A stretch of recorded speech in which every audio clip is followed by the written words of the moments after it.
Hi hello viewers, welcome to my channel Sama foods. ಇವತ್ತಿನ ವಿಡಿಯೋದಲ್ಲಿ ಉಳಿದಿರೋ ಅನ್ನನ ಬಳಸ್ಕೊಂಡು ಒಂದು ಟೇಸ್ಟಿ ಮತ್ತು ಹೆಲ್ದಿಯಾಗಿರೋ ರೆಸಿಪಿನ ಶೇರ್ ಮಾಡ್ತಾ ಇದ್ದೀನಿ.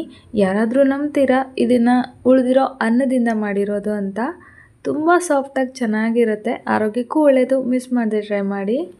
ಮೊದಲಿಗೆ ಒಂದು ಅರ್ಧ ಬೌಲ್ ಆಗುವಷ್ಟು ಉಳಿದಿರೋ ಅನ್ನನ ತಗೊಂಡಿದ್ದೀನಿ. ರಾತ್ರಿ ಮಾಡಿರೋ ಅನ್ನನ ನಾನಿಲ್ಲಿ ಬೆಳಿಗ್ಗೆ ಬ್ರೇಕ್ಫಾಸ್ಟ್ ರೆಡಿ ಮಾಡ್ಕೊಳ್ತಾ ಇದ್ದೀನಿ.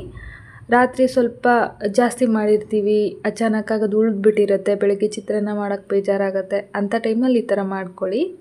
ಅನ್ನನ ಒಂದು ಮಿಕ್ಸಿ ಜಾರ್ಗೆ ಸೇರಿಸಿ ನೀರು ಹಾಕದೆ ಅದನ್ನು ಹಾಗೇ ಗ್ರೈಂಡ್ ಮಾಡ್ಕೊಂಡು ತೊಗೊಳ್ಬೇಕು. ತುಂಬ ನೈಸ್ ಆಗಬೇಕು ಅಂತ ಏನಿಲ್ಲ, ಸಾಫ್ಟ್ ಆದರೆ ಸಾಕು. ಈಗ ಇದನ್ನು ಒಂದು ಪಾತ್ರೆಗೆ ತೆಗಿತಾ ಇದ್ದೀನಿ.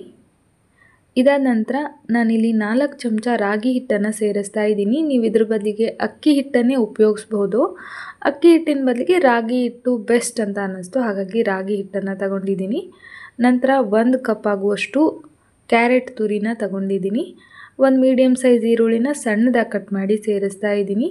ನಂತರ ಒಂದು ಅರ್ಧ ಚಮಚ ಆಗುವಷ್ಟು ಗ್ರೀನ್ ಚಿಲ್ಲಿ ಪೇಸ್ಟನ್ನು ಸೇರಿಸ್ತಾ ಇದ್ದೀನಿ. ಹಸಿಮೆಣಸಿನ್ಕಾಯಿನ ಡೈರೆಕ್ಟಾಗಿ ಹಾಕೋ ಬದಲು ಈ ಥರ ಪೇಸ್ಟ್ ಮಾಡಿ ಹಾಕಿದ್ರೆ ಮಕ್ಕಳೆಲ್ಲ ತಿಂತಾ ಇರ್ತಾರಲ್ವ, ಸೊ ಖಾರ ಅನ್ಸೋದಿಲ್ಲ. ಅದ್ರ ಜೊತೆಗೆ ಸ್ವಲ್ಪ ಶುಂಠಿ ಬೆಳ್ಳುಳ್ಳಿನೂ ಸೇರಿಸಿ ಪೇಸ್ಟ್ ಮಾಡಿದ್ರೆ ಇನ್ನೂ ಚೆನ್ನಾಗಿರುತ್ತೆ. ನಂತರ ನಾನಿಲ್ಲಿ ಸಣ್ಣದಾಗಿ ಕಟ್ ಮಾಡಿರೋ ಕೊತ್ತಂಬರಿ ಸೊಪ್ಪು, ಕರಿಬೇವಿನ ಸೊಪ್ಪನ್ನು ಸೇರಿಸ್ತಾ ಇದ್ದೀನಿ.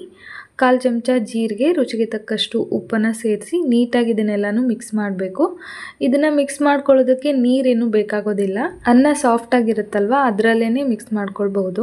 ನಾನಿಲ್ಲಿ ಅಕ್ಕಿ ಹಿಟ್ಟಿನ ಬದಲು ರಾಗಿ ಹಿಟ್ಟನ್ನು ತಗೊಂಡಿದ್ದೀನಲ್ವಾ, ನೀವು ಸಜ್ಜಿ ಹಿಟ್ಟನ್ನು ಬಳಸ್ಬೋದು, ಜೋಳದ ಹಿಟ್ಟನ್ನು ಕೂಡ ಬಳಸ್ಬೋದು. ನಿಮಗೆ ಯಾವ ಹಿಟ್ಟು ಇಷ್ಟ ಆಗುತ್ತೋ ಅದನ್ನು ಹಾಕಿ ಈ ರೊಟ್ಟಿನ ಇದೇ ಥರ ಮಾಡ್ಕೋಬೋದು. ಈಗ ನೋಡಿ, ಹಿಟ್ಟನ್ನು ಕಲಸಿದ್ದಾಯಿತು. 1 ಸ್ಪೂನ್ ಆಗುವಷ್ಟು ಎಣ್ಣೆ ಕೂಡ ಸೇರಿಸಿದ್ದೆ, ಕೈಗೆ ಅಂಟ್ಕೊಳ್ಳುತ್ತೆ ಅಂತ ಹೇಳಿ. ನೀಟಾಗಿ ಮಿಕ್ಸ್ ಮಾಡಿ ಈ ಥರ ನಮಗೆ ಯಾವ ಸೈಜಲ್ಲಿ ರೊಟ್ಟಿ ಬೇಕೋ ಆ ಸೈಜಲ್ಲಿ ಒಂದು ದೊಡ್ಡ ಉಂಡೆ ಮಾಡಿ ಇಟ್ಕೊಂಡು ಒಂದು ತಟ್ಟೆನ ಡಬ್ಬಾಕೊಂಡು ಇಟ್ಕೊಂಡಿದ್ದೀನಿ.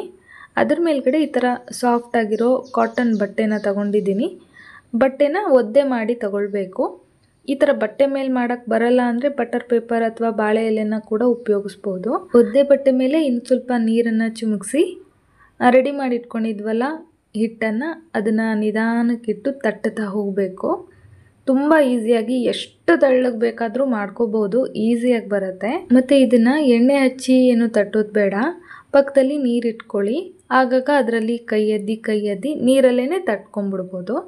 ಈಗ ನೋಡಿ, ರೊಟ್ಟಿ ರೆಡಿ ಆಗಿದೆ. ತವಕ್ಕೆ ಸ್ವಲ್ಪ ಎಣ್ಣೆನ ಸವರ್ಕೊಳ್ತಾ ಇದ್ದೀನಿ. ಎಣ್ಣೆ ಸವರಿದಾದ ನಂತರ ಡೈರೆಕ್ಟಾಗಿ ಬಟ್ಟೆ ಸಮೇತನೇ ತವಾದ ಮೇಲೆ ಹಾಕ್ಬಿಡಬೇಕು. ಹಾಕಿದ ನಂತರ ಒಂದು ಸ್ವಲ್ಪ ಹಾಗೆ ಪ್ರೆಸ್ ಮಾಡ್ದಂಗೆ ಮಾಡಿ ನಿಧಾನಕ್ಕೆ ಎಳೆದ್ರೆ ಬಟ್ಟೆ ಈಸಿಯಾಗಿ ಬಂದುಬಿಡತ್ತೆ. ನಂತರ ರೊಟ್ಟಿ ಸುತ್ತ 1 ಸ್ಪೂನು ಎಣ್ಣೆ ಅಥವಾ ತುಪ್ಪನ ಹಾಕಿ ಮೇಲ್ಗಡೆ ಒಂದು ಲಿಡ್ನ ಕವರ್ ಮಾಡಿಕೊಂಡು ಬೇಯಿಸ್ಕೋಬೇಕು. ಈ ಥರ ಕವರ್ ಮಾಡಿ ಬೇಯಿಸೋದ್ರಿಂದ ಚೆನ್ನಾಗಿ ಬೇಯುತ್ತೆ. ಈಗ ತಿರುಗಿಸಾಕಿ ಎರಡೂ ಕಡೆ ಚೆನ್ನಾಗಿ ಬೇಯಿಸ್ಕೊಂಡ್ರೆ ರೊಟ್ಟಿ ರೆಡಿ ಆಗುತ್ತೆ. ಬೇಕು ಅಂದರೆ ಮೇಲ್ಗಡೆ ನೀವು ಎಣ್ಣೆ ಅಥವಾ ತುಪ್ಪನ ಹಾಕ್ಬೋದು, ಬೇಡ ಅಂದರೆ ಬಿಡಬಹುದು, ಅದು ನಿಮ್ಮ ಇಷ್ಟ. ಹಾಕಿದ್ರೂ ಚೆನ್ನಾಗಿರುತ್ತೆ, ಬೇಡ ನಾವು ತುಂಬ ಹೆಲ್ತ್ ಕಾನ್ಷಿಯಸ್ ಇದ್ದೀವಿ ಹಾಗೆ ತಿಂತೀವಿ ಅಂದರೆ ಅದು ಕೂಡ ಓಕೆ. ಹೇಗೆ ಮಾಡಿದ್ರೂ ರೊಟ್ಟಿ ಚೆನ್ನಾಗೇ ಬರುತ್ತೆ. ಈಗ ನೋಡಿ, ರೊಟ್ಟಿ ರೆಡಿ ಆಯಿತು. ಒಂದು ತಟ್ಟೆಗೆ ತೆಗಿತಾ ಇದ್ದೀನಿ. ಅದೇ ಥರ ಇನ್ನೊಂದು ರೊಟ್ಟಿನ ಕೂಡ ಮಾಡಿ ತೋರಿಸ್ತೀನಿ. ಆ ಬಟ್ಟೆ ಮೇಲೆ ಇನ್ನು ಸ್ವಲ್ಪ ನೀರನ್ನು ಚಿಮ್ಕಿಸ್ಕೊಂಡು ಮತ್ತೆ ಅದೇ ಥರ ಹಿಟ್ಟನ್ನು ಇಟ್ಟು ತಟ್ತಾ ಹೋಗಬೇಕು. ತುಂಬ ಈಸಿ, ಬೇಗ ಆಗುತ್ತೆ. ಫ್ರೆಂಡ್ಸ್, ನೀವೇನಾದರೂ ನಮ್ಮ ಚಾನಲ್ನ ಫಸ್ಟ್ ಟೈಮ್ ವಿಸಿಟ್ ಮಾಡ್ತಾ ಇದ್ದರೆ ಪ್ಲೀಸ್ ನಮ್ಮ ಚಾನಲ್ನ ಸಬ್ಸ್ಕ್ರೈಬ್ ಮಾಡ್ಕೊಳ್ಳಿ, ಸಪೋರ್ಟ್ ಮಾಡಿ. ಹಾಗೆ ವಿಡಿಯೋ ಇಷ್ಟ ಆದರೆ ಒಂದು ಲೈಕ್ ಸಹ ಮಾಡಿ.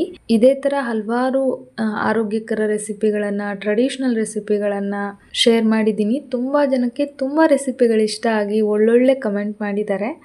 ಅವ್ರಿಗೆಲ್ಲ ಥ್ಯಾಂಕ್ ಯು ಸೋ ಮಚ್. ಹೊಸಬ್ರಾಗಿದ್ದರೆ ಒಂದ್ಸಲ ವಿಸಿಟ್ ಮಾಡಿ ನೋಡಿ. ಈಗ ನೋಡಿ, ರೊಟ್ಟಿ ಎಲ್ಲ ರೆಡಿಯಾಗಿದ್ದಾಯಿತು. ಇದ್ರ ಮೇಲ್ಗಡೆ ಈ ಥರ ಬಿಸಿ ಇರೋವಾಗಲೇ ತುಪ್ಪ ಸವರಿದ್ರೆ ತಿನ್ನೋದಕ್ಕೆ ತುಂಬ ಚೆನ್ನಾಗಿರುತ್ತೆ.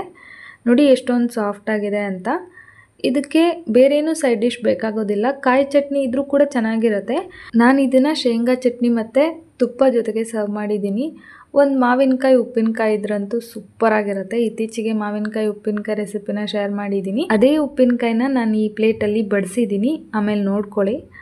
ಐ ಹೋಪ್ ಇವತ್ತಿನ ಈ ವಿಡಿಯೋ ನಿಮ್ಮೆಲ್ಲರಿಗೂ ತುಂಬಾ ಇಷ್ಟ ಆಯಿತು ಅಂದ್ಕೊಳ್ತೀನಿ. ಇಷ್ಟ ಆಗಿದ್ರೆ ಒಂದು ಲೈಕ್ ಮಾಡೋದನ್ನು ಮರಿಲೇಬೇಡಿ. ಮುಂದಿನ ವಿಡಿಯೋದಲ್ಲಿ ಮತ್ತೊಂದು ಟೇಸ್ಟ್ ರೆಸಿಪಿ ಜೊತೆಗೆ ಸಿಗ್ತೀನಿ. ಅಲ್ಲಿವರೆಗೂ ಕಾಯ್ತಾ ಇರಿ. Bye friends, thank you.